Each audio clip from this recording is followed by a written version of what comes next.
படாம இரு. Hello guys, நேற்று நம்ம வெற்றிமாறனோட 7வது படமான விடுதலை பார்ட் 2 ஃபைனல் ரிலீஸ் ஆயிருந்துச்சு.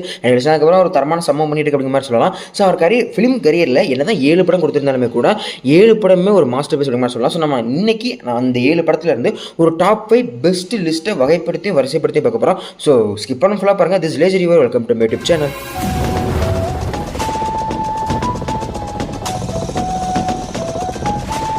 கூட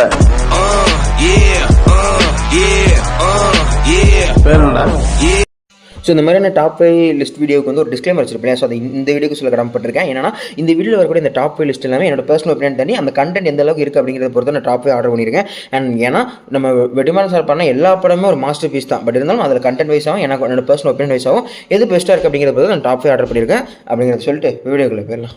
அண்ட் இந்த லிஸ்ட்டில் நான் 5th பிளேஸில் வச்சிருக்க மூவி 2007 ரிலீஸ் ஆன பொல்லாதவன் மூவி. ஸோ இந்த படம் தான் நம்ம தனுஷ் அண்ட் வெற்றிமாறன் காம்போவை ஒன்றா சேர்ந்த முதல் மூவி. லைக் அந்த காம்போவுக்கு ஒரு பிள்ளையார் சொல்லி போட்ட மூவிங்கிற மாதிரி சொல்லலாம். ஸோ இது வந்து ஒரு ஒரு ஒரு அரை மணி நேரம் வரைக்கும் ஒரு நார்மலான ஒரு மிடில் கிளாஸ் பையனோட ஸ்டோரிங்கிற மாதிரி மூவ் ஆகிட்டு இருக்கும். அவன் கஷ்டப்படுறது, அப்புறம் பைக் வாங்குறது, அதுக்கப்புறம் அதில் வரது அப்படிங்கிற மாதிரி போயிட்டு இருக்கும். ஒன்ஸ் அந்த பைக் திருடு போனதுக்கப்புறம் தான் அந்த கதையை ஆரம்பிக்கும். ஸோ திருடிட்டு போனவன் இது சும்மா இல்லாமல் அவன் இல்லீகல் ஸ்டஃபை விற்கிறதுக்கு யூஸ் பண்ண அதுக்கப்புறம் தான் ஒரு சின்ன ரிவல்ரி ஆரம்பிக்கும். அந்த கான்ஃப்ளிக்ட் வேறு மாதிரி போய் 2 வில்லன்களை சந்திப்பார். ஒன்று டேனியல் பாலாஜி, இன்னொரு கிஷோர் கேரக்டர். ஸோ இந்த 2 கேரக்டர் பார்க்கும்போது இந்த கிஷோர் கேரக்டரோட ரைட்டிங் இந்த படத்தில் எனக்கு ரொம்பவே பிடிச்சிருக்கும். ஸோ டிஃப்ரெண்டான வில்லன் அப்போ எனக்கு கண்ணுக்கு பட்டார். ஸோ இவன் ஒரு வில்ல கொடூரமாக தான் இருப்பான். இவன் எப்படியுமே அவன் தம்பிக்கு சப்போர்ட் பண்ண நினச்சிக்கக்கூடிய சமயத்தில் ஹீரோவுக்கு சப்போர்ட் பண்ணி சில விஷயங்கள் பண்ணுறதெல்லாம் ரொம்பவே டிஃப்ரெண்டாக இருந்துச்சு, நல்லாவும் இருந்துச்சு. அண்ட் இந்த கேரக்டர் இப்போ கம்பேர் பண்ணி பார்த்தீங்கன்னா வடச்சென்னையோட அந்த அன்பு கேரக்டர் இல்லையா, ஸோ அந்த அன்பு இல்லை ராஜன் கேரக்டர் கூட கம்பேர் பண்ணி சொல்லலாம். அந்த மாதிரியான ஒரு கேரக்டர் தான் வடிவமைச்சிருப்பாங்க. அண்ட் இதில் ரூத்ரஸ் வில்லன் வந்து டேனியல் பாலாஜி தான். கிளைமேக்ஸில் அவரோட முடிவு நல்லாயிருக்கும். பட் இந்த படத்தோட கிளைமேக்ஸ் ஒரு கமர்ஷியல் போய் பார்த்தீங்கன்னா ஒரு நல்ல மூவி தான். ஆனால் இந்த படத்தோட கிளைமேக்ஸ் ஸ்டில்லும் வெற்றிமாறனுக்கு பிடிக்காதுன்னு சொல்லி ஒரு இன்டர்வியூவில் அதுக்கான ரீசன் சொல்லியிருப்பாரு. பிகாஸ் இவர் வந்து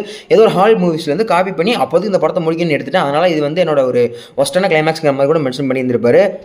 அதெல்லாம் வேறு கதை. பட் ஸ்டில் தான் பார்க்கணும். 2007 அது வரைக்கும் பார்த்துட்டு ஒரு கமர்ஷியல் ஜானலை தாண்டி கமர்ஷியலிசம்லேயே ஒரு டிஃப்ரெண்டான மூவி பார்த்து எனக்கு ரொம்பவே ஃப்ரெஷ்டேக்காகவும் நல்லாவும் பிடிச்சிருந்துச்சு. பிகாஸ் நீங்கள் அந்த சமயத்தில் வந்த மூவிஸ்லாம் லிஸ்ட் எடுத்து பார்த்தீங்கன்னா அதில் இந்த படத்தோட ஜானா கொஞ்சம் டிஃப்ரெண்டாக இருந்த மாதிரி ஃபீல் ஆயிருந்திருக்கும். அண்ட் அது மட்டும் இல்லாமல் இந்த வெற்றிமாறன் தனுஷ்கர் ஒரு காம்போ எனக்கே ஒரு பாலமாக இருந்த இந்த படத்தை அதான் இந்த படங்கிறதுனால இந்த லிஸ்ட்டில் 5th பிளேஸில் வச்சிருக்கேன். அண்ட் இதோட பர்சனல் ஒப்பீனியனும் கூட. அந்த பையனுக்கு பயம் இல்லை. அண்ட் இந்த லிஸ்ட்டில் நான் 4th பிளேஸில் வச்சிருக்கிறது 2015 ரிலீஸ் ஆயிருந்த விசாரணை மூவி. ஸோ இந்த விசாரணை மூவியெல்லாம் பார்க்கும்போது எனக்கு தோணுன ஒரே விஷயம் என்னென்னா, வெற்றிமாறன் சார் அவரால் எப்படி இந்த படத்தை எடுக்க முடியுது, அண்ட் அதே மாதிரி அதில் நடித்தவங்களால் எப்படி இந்த மாதிரியான ஒரு ஆக்டிவ் கொடுக்க முடியுது அப்படிங்கிற ஒரு ஆச்சரியம் கண்டிப்பாக வந்துட்டு தான் இருந்துச்சு. அண்ட் அதே மாதிரி இன்னொரு முக்கியமான விஷயம் சொல்லணும்னா, என்னால் அந்த படத்தை ஒரு தடவை இவங்க பார்க்கவே முடியல. அது அதே மாதிரி அட்டஸ்டச்சாக ஒரு உட்காந்து இந்த 2 மணி நேரம் படத்தை நான் முடிக்கலை, அதுவும் சொல்லி தான் ஆகணும். அது என்னால் அந்தளவுக்கு கன்சிடராக பார்க்க முடியல. பிகாஸ் அவ்வளோ ப்ரூட்டலாக அந்த படம் இருக்குது. என் மைண்ட் வந்து அந்தளவுக்கு ஒரு வயலன்ஸை ஏற்றுக்கல அப்படிங்கிற மாதிரி சொல்லலாம். அண்ட் இந்த சினாரியோ இந்த ஒரு விஷயம் தெரிஞ்சதுக்கப்புறம் இந்த படத்தை இன்னுமே பார்க்குறதுக்கு எனக்கு அது திரும்ப பார்க்குறதுக்கு சத்தியமாக திராணியில் அப்படிங்கிற மாதிரி சொல்லலாம். ஏன்னா விசாரணை மூவி உண்மையிலுமே ஒரு ட்ரூ ஸ்டோரியை பேஸ் பண்ணி எடுக்கப்பட்ட படம் தான். அதாவது ஆட்டோ ரிக்ஷா டிரைவராக இருக்கக்கூடிய மிஸ்டர் சந்திரகுமார், அதாவது ஆட்டோ சந்திரங்கிற மாதிரி சொல்லுவாங்க. ஸோ அவரோட ரியல் லைஃப் நடந்த ஒரு ஸ்டோரி தான் அது. அவர் லாக்அப்னு சொல்லி ஒரு நாவல் எழுதியிருப்பார். அவர் போலீஸ் டார்ச்சர், அந்த கஸ்டடி டார்ச்சர் இருக்குல்ல, ஸோ அதை அனுபவிச்சதுக்கப்புறம் எடுத்திருப்பாரு. அது ஒரு பிரைமரி இன்ஸ்பிரேஷனாக எடுத்து அந்த படத்தை எடுத்துருப்பாங்க. ஸோ தெரிஞ்சதுக்கப்புறம் ஒரு செகண்டு எங்கேயோ போயிட்டு வந்த மாதிரி ஒரு ஃபீலாக இருந்துச்சு. டெய்லி சொல்லணும்னா, செய்யாத தப்புக்கு ஒரு 4 பேர் குற்றவாளியாக மாட்டிக்கிறாங்க. ஸோ அங்கிருந்து நம்மளை காப்பாற்ற ஒருத்தர் வராங்கன்னு நினச்சி தப்பிச்சு வந்தால் இவங்க வேற ஒரு விஷயத்தில் மாட்டி விட்டு அத்தனை பேரையும் சாகடிக்க ட்ரை பண்ணுவாங்க. ஸோ இந்த மாதிரி விஷயம்லாம் நடக்கும்போது இந்த படத்தோட கிளைமேக்ஸ்லாம் உண்மையிலுமே வேறு மாதிரி முடிச்சிருந்துருப்பாங்க. சொல்லலாம். லைக் இதை யாரும் எதிரே பார்த்துருக்க மாட்டாங்க அப்படிங்கிற ஒரு எண்டிங் தான். அதே மாதிரி இந்த படத்தை ரீவாச் பண்ணுறதுக்கு எனக்கு தைரியமும் இல்லை, திராணியும் இல்லை அப்படிங்கிற மாதிரி சொல்லலாம். அந்தளவுக்கு ஒரு புட்டான ஃபிலிம் தான். அண்ட் இதெல்லாம் ரியல் லைஃப்பில் இன்னும் பயங்கரமாக நடக்குதுங்கிறது தான் நிதர்சனமான உண்மை. இங்கே நடந்தது என்னென்னு வெளில சொல்லணும்டா, அதுக்கு நம்ம யாராவது ஒருத்தராவது உயிரோட இருக்கணும். ஸோ இந்த லிஸ்ட்டில் நான் 3rd பிளேஸ் வச்சிருக்க மூவி 2019 வந்திருந்த அசுரன் மூவி. ஸோ இந்த அசுரன் மூவியை பொறுத்த வரைக்கும் இது என்னோட பர்சனல் ஃபேவரட் அண்ட் ரொம்பவே பிடிச்ச மூவி தான். முக்கியமாக அந்த படம் வந்து ஒரு நல்ல கமர்ஷியல் மூவி தான், ஆக்ஷன் ட்ராமா மூவி தான். அண்ட் இந்த படத்தோட ஒன்லைன் பார்த்தீங்கன்னா சிம்பிள் ஒன்லைனர் தான். வழக்கமாக நடக்கும் என்ன, இந்த பணக்காரன் வந்து ஒரு ஃபேக்ட்ரி வைக்கணும்னு ஆசைப்படுவான். அந்த இடத்துல நம்ம ஹீரோட லேண்ட் ஒன்று இருக்கும், அதை அடிச்சு பிடுங்கிறதுக்கு இவங்க எவ்வளோ ட்ரை பண்ணுறாங்க அப்படிங்கிற மாதிரி ஒரு அதுக்கப்புறம் என்ன கான்ஃப்ளிக்ட் நடக்குது அப்படிங்கிறத அந்த படத்தில் கதையாக போவாகிட்டு இருக்கும். அதுக்கு நடுவில் அந்த ஆண்டசாமி திமிர வைக்கிறது, கீழ் ஜாதி எப்படி மதிக்கிறாங்கிற மாதிரி வைக்கிறது, ஒரு எலிவேஷன் சீன், ஒரு எமோஷனல் சீன் மாதிரி வச்சு நகர்த்திட்டு போகிறதுலாம் உண்மையிலுமே சூப்பராக இருந்திருக்கும். முக்கியமாக சொல்லணும், இந்த படத்தில் ஒரு கட்டம் வரைக்கும் பொறுமையாக இருக்கக்கூடிய தனுஷ் ஒரு அளவுக்கு மேலே பொங்கி எழுந்து புரட்டி எடுப்பார். அந்த சீன்ஸில் நம்ம வெற்றிமாறனோட ரைட்டிங்காக இருக்கட்டும், அந்த ஃபைட் சீக்வன்ஸோட மேக்கிங்காக இருக்கட்டும், முக்கியமாக அந்த சீனை இன்னொரு படி மெருகேற்றி வைக்கிறது நம்ம ஜிவி பிரகாஷோட அந்த ஒரு பிஜிஎம் தான். இமேஜின் ஜிவி பிரகாஷ் இல்லாமல் இந்த படத்துக்கு வேறு யாராவது பிஜிஎம் போட்டிருந்தா இந்தளவுக்கு பெட்டராக வருமாங்கிறது ஒரு கேள்விக்குறி தான். ஸோ அந்தளவுக்கு ஒரு ஃபுல் பேக்டாக இருக்கும். அண்ட் இந்த படத்தில் முக்கியமான 2 கருத்து சொல்லியிருப்பாங்க. ஒன்று, உன்னோட காசையும் காடையும் வேணால் யாராலும் பிடிக்கலாம், ஆனால் உன்னோட படிப்பு யாராலும் திருட முடியாது, படித்து முன்னேறு. அண்ட் நீ முன்னேறதுக்கு அப்புறம் நீ பட்ட கஷ்டத்தை வேறு யாருக்கும் கொடுக்கணும்னு நினைக்காதங்கிற மாதிரி சொல்லியிருப்பாங்க. அந்த ஒரு கான்செப்ட் எனக்கு ரொம்பவே பிடிச்சிருந்துச்சு. இந்த ஒரு கமர்ஷியல் ஃபிலிமில் அந்த விஷயத்தை சொல்ல முடியும் அப்படிங்கிறது எனக்கு ரொம்பவே பிடிச்சிருந்துச்சு. அண்ட் இந்த படத்தில் அந்த ஆக்டிங்கும் எல்லாருமே சூப்பராக பண்ணியிருப்பாங்க. ஸோ இந்த படம் வந்து ஒரு ஃபுல் பேக்கடு மூவி தான் எனக்கு ஃபீல் ஆயிருந்துச்சு ஃபஸ்ட் டைம் பார்க்கும்போதெல்லாம். இந்த படத்தை எத்தனை தடவை நான் ரீவாச் பண்ணியிருப்பேன், அந்த அளவுக்கு பிடிச்ச படமாக தான் இருந்திருக்கும். இந்த படத்தில் எல்லாருமே ஒரு பெர்ஃபெக்டாக பண்ணியிருப்பாங்க. எல்லாருக்குமே ஃபுல் மார்க்ஸ் கொடுத்துடலாம். அந்த அளவுக்கு ஒரு சூப்பரான ஃபிலிம்.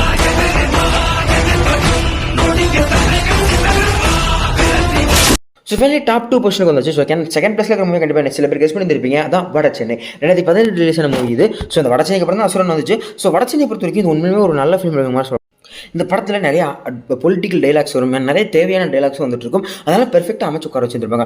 முக்கியமாக சொல்கிறது வந்து இந்த ஏரியாவில் நீ ஒருத்தர் தான் படித்தோம், உன்ன மாதிரி நிறைய பேர் வரணும், நீலாம் சண்டை செய்ய இங்கே வராதான்னு சொல்கிறதா இருக்கட்டும். அண்ட் எதை பார்த்து வளர்றோமோ அதான் வாய்க்கான்னு தோணுது அப்படிங்கிற மாதிரி டைலாக்ஸாக இருக்கட்டும். அண்ட் இந்த மாதிரியான வெட்டுக்குத்துக்கு நீ வந்துடக்கூடாதுன்னு சொல்லக்கூடிய டைலாக்ஸாக இருக்கட்டும். எல்லாமே சூப்பராக இருந்திருக்கும். அண்ட் இந்த ராஜங்கிற கேரக்டர் என்னதான் ரவுடி இருந்தாலும் அவர் யாரையுமே இந்த மாதிரி நீங்கள் இது வரக்கூடாது, நான் இந்த மாதிரி இருக்கிறது கெத்து இல்லை, கெத்துனா இந்த மாதிரி தான் இருக்கணும்னு சொல்லிட்டு ஒரு விஷயத்தை இன்ஃப்ளூன்ஸ் பண்ணுவார் இல்லையா. ஸோ அந்த மாதிரி விஷயங்களும் உண்மையாக நல்லாவே தான் இருக்கும். அண்ட் அந்த கேரக்டருக்கு முன்னாடி நடக்கக்கூடிய சூச்சம், அந்த கேரக்டருக்கு முன்னாடி நடக்கக்கூடிய ஒரு பொலிட்டிக்கல் பிளே எல்லாமே நல்லாவே ரைட் பண்ணியிருப்பாங்க. ஸ்டில் நவ் இன்னைக்கு வெற்றிமாறன் எந்த இன்டர்வியூ அட்டன் பண்ணல, கீழே கமெண்ட் செக்ஷன்லேயும் சரி அவர் கேட்க போகிற ஒரே கேள்வி வடச்சென்னை 2 எப்போ சார் அப்படின்னு. ஆனால் அது அஃபிஷியல் எப்பவுமே அவர் கன்ஃபார்ம் பண்ணார், வடச்சென்னை 2 வரதுக்கான வாய்ப்புகள் 0 அப்படிங்கிற மாதிரி. பிகாஸ் இந்த வடச்சென்னை படம் வந்ததுக்கப்புறம் வடச்சென்னையில் வாழக்கூடிய மக்களுக்கு முன்னாடி ஒரு மிகப்பெரிய ஒரு புரட்சியை ஏற்பட்டுச்சு. ஸோ அதை பற்றி தனியாக ஒரு வீடியோ பேசுவோம். ஸோ இந்த படமாக பார்த்தீங்கன்னா உங்களுக்கு ஒர்த்தி ஃபிலிம். வடச்சென்னை 2 கண்டிப்பாக வரணும். அதுக்கு நான் வெயிட் பண்ணிட்டு தான் இருக்கேன். நான் வருமானு தெரியல. ஆனால் வடச்சென்னை 2 ஒரு பக்கா பெர்ஃபெக்ட் கமர்ஷியல் ஆர்டிசம் ஃபிலிம் அப்படிங்கிற மாதிரி சொல்லலாம். அந்தளவுக்கு எனக்கு பெர்ஃபெக்டாக அந்த படத்தை பிடிக்கும். என்ன கொஞ்சம் வேர்ட்ஸையும் அந்த வயலன்ஸையும் கம்மியாக காட்டியிருந்தாங்கன்னா இன்னும் நல்லா இருந்திருக்குங்கிற மாதிரி சில சமயங்கள் தோணும். பட் ஆனால் இந்த படத்துக்கு தேவைங்கிற மாதிரி சில இடத்துல தோணும். ஸோ டைம் கிடைச்சா கண்டிப்பாக செக் பண்ணி பாருங்கள். இதை பார்க்காம இருக்க மாட்டீங்கன்னு நம்புகிறேன். பார்க்கலன்னா கண்டிப்பாக செக் பண்ணி பாருங்கள். செத்தா முடிகிற சண்டையாக இது.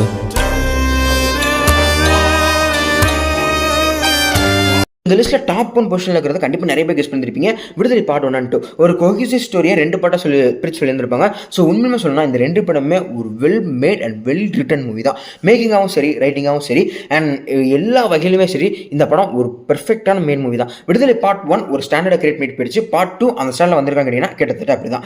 பட் விடுதலை பார்ட் 1 அளவுக்கு பார்ட் வரல, அது வேற கதை. பட் ஆனால் ஒரு ஸ்டோரி, ஒரு கோஹிசிவ் ஸ்டோரி இருக்குல்ல. ஸோ பார்ட் 1 ஆரம்பிச்சு இப்படி தான் போயிருக்கு. இந்த பார்ட் 1ஓட எண்டிங் பார்ட் 2ல இருக்குன்னா அந்த ஸ்டார்ட் பாயிண்ட்கான எண்டிங் இப்படி தான் இருக்க முடியும். அப்தான் craft, that's craft.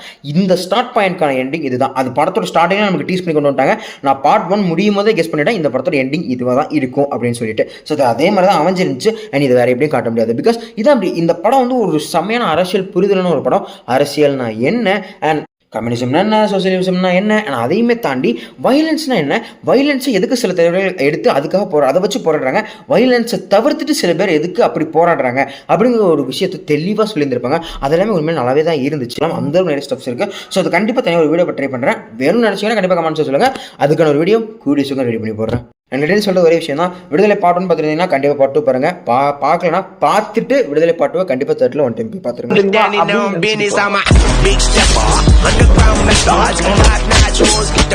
And finally வீடியோட எண்டுக்கு வந்துட்டோம். இதுதான் நான் இன்றைக்கி சொல்லணும்னு நினச்சி இந்த டாப் 5 ஸ்டார்டர் தான். ஸோ இவரோட ஃபிலிம்கிராஃபி நிறைய படங்கள் வர வேண்டியதாக இருக்குது. பட் என்ன தான் வந்தாலும் என்னையை பொறுத்த வரைக்கும் இன்னுமே இவரோட ஃபிலிம்கிராஃப் எகிரிட்டே தான் போகும், இறங்காது அப்படிங்கிற மாதிரியான ஒரு தாட்டில் தான் நான் இருக்கேன். அண்ட் அதே மாதிரி இந்த டாப் 5 லிஸ்ட்டில் உங்களோட ஆர்டரையும் தாண்டி இவரோட படம் இன்னும் ஒரு 7 இருக்குல்ல, 2 மட்டும் நான் விட்டுருப்பேன். ஸோ அதையும் சொல்லி உங்களோட டாப் 5 பெஸ்ட்டாக கண்டிப்பாக கமெண்ட்ஸ் எடுப்பாங்க. அண்ட் இன்னும் வரும் படங்களில் அவரோட லைனப்பில் நீங்கள் எதுக்கு ஹைப்டாக இருக்கீங்க, வடச்சென்னை 2 வாடிவாசல் அப்படிங்கிறத கண்டிப்பாக கமெண்ட்ஸ் எடுப்பாங்க. அண்ட் வடச்சென்னை 2 வரணுமா வேண்டாமங்கிறது உங்களோட தச்சு சொல்லிட்டு போங்க. அண்ட் நம்ம சொல்கிறது தான், இந்த வீடியோஸில் ஏதாவது ஃப்ளாஸ் இருந்தால் கண்டிப்பாக கமெண்ட்ஸ் எடுப்பாங்க. அடுத்த வீடியோ திருத்துக்க ட்ரை பண்ணுறேன். நான் அதே மாதிரி இந்த வீடியோஸ் தாட்சியும் சொல்லிட்டு இருப்பாங்க.